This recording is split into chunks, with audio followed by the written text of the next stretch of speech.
Imaginez-vous de base être un humain, puis un jour vous réincarnez en une créature, en un animal, en quelque chose qui n'a rien à voir avec ce que vous étiez auparavant. Et bah là les gars, c'est exactement deux animes qui parlent de ça, voilà, tout simplement. Prenez vos aises, prenez place, petit siège Secret Lab par exemple, ou un canapé, un bon canapé clic-clac, je sais pas, moi j'en sais rien. Et puis, sans vous faire trop attendre, Mahmoud, lance le générique s'il te plaît.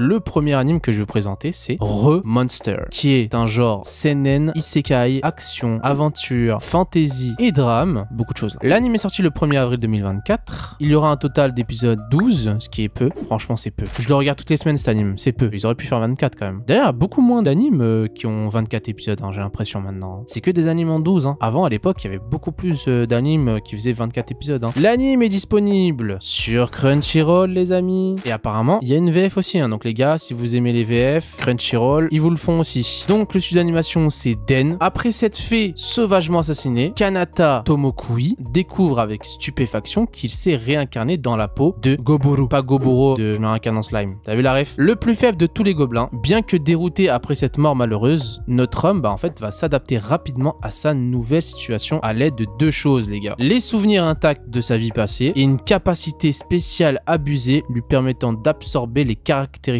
de tout ce qu'il dévore. Oui les gars, c'est bien ça, vous avez bien compris. Tout ce qu'il mange, il prend les caractéristiques et les statistiques et les pouvoirs de tout ce qu'il mange. Il mange un taureau, le taureau sa spécificité c'est de foncer vers les gens, bah il pourra foncer vers les gens. Il mange une araignée qui peut faire des toiles, bah il fera des toiles. Vous imaginez le truc? C'est trop abusé. Et grâce à cette dernière, bah en fait Goboro va évoluer à une vitesse fulgurante et devient même suffisamment fort pour prendre la tête de sa tribu. Dès lors, bah en fait sa décision est prise, peu importe le temps que cela prendra, il entend bien faire entrer la race des gobelins dans une nouvelle ère. Et les gars, c'est assez spécial parce que souvent, en général dans les animes, on voit les gobelins comme des méchants, comme des êtres sans cœur, etc.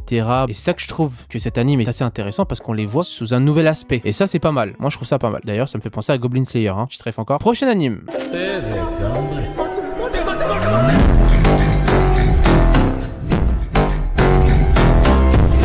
Il y a cet anime, dites-vous, il était tellement attendu que Crunchyroll a mis un chronomètre. D'ailleurs, c'est la première fois qu'ils faisaient ça. Ils ont fait la promotion de cet anime comme un truc de fou. D'ailleurs, on pouvait même le voir en avant-première via le Japon sur Crunchyroll. Donc imaginez-vous le truc. Et donc cet anime, c'est Kaiju numéro 8. Nous sommes dans un genre shonen, action, science-fiction, comédie, horreur et drame. L'anime est sorti le 13 avril 2024. Oh là là, il n'y aura que 12 épisodes. L'anime est disponible sur Crunchyroll. Ceux qui aiment la VF, vous pourrez être servis parce que du coup, Crunchyroll fait la VF aussi. Le studio d'animation production IG, Kafka Ibino, est un homme de 32 ans qui a toujours rêvé d'intégrer les forces de défense face à la menace des kaiju. Donc les kaiju, c'est de gigantesques créatures sans pitié qui surgissent généralement de nulle part en ravageant tout sur leur passage. Voilà, tout simplement. Ville comme habitants, tout passe. Et en fait, Ibino, après avoir échoué à de trop nombreuses reprises à l'examen pour rejoindre la célèbre escouade de défense, il se retrouve à travailler dans une société spécialisée dans le nettoyage de chiottes, de chiasses. En fait, il nettoie les cadavres de monstres. Voilà. Et il nettoie même leur intestin. Ouais, c'est vraiment à chier. Ouais, je suis d'accord. Et un jour, bah, il se fait lui-même attaquer par un kaiju qui parvient à s'introduire dans son organisme, les gars, et le transforme en une créature mi-humaine, mi-monstre. C'est trop stylé. D'ailleurs, ça me fait penser à un truc, cet anime, Parasite, les gars. Ça m'a fait trop penser à Parasite. Et contre toute attente, bah, cet événement hors du commun lui offre l'opportunité inespérée d'intégrer l'unité de défense aux côtés de Mina Hashiro, son amie d'enfance qu'il avait fait la promesse d'un jour combattre à ses côtés. Donc là, on va voir le déroulement, comment il va se transformer, est-ce qu'il va réussir ou non à intégrer cette unité de défense aux côtés de son ami d'enfance. Donc les gars, moi franchement, c'est une masterclass cet anime, moi je surkiffe. Cet anime m'a surpris et je suis bien content qu'il soit sorti. Ce sera tout pour cette vidéo. N'oubliez pas le petit like, le petit commentaire, le petit abonnement, ça me fait énormément plaisir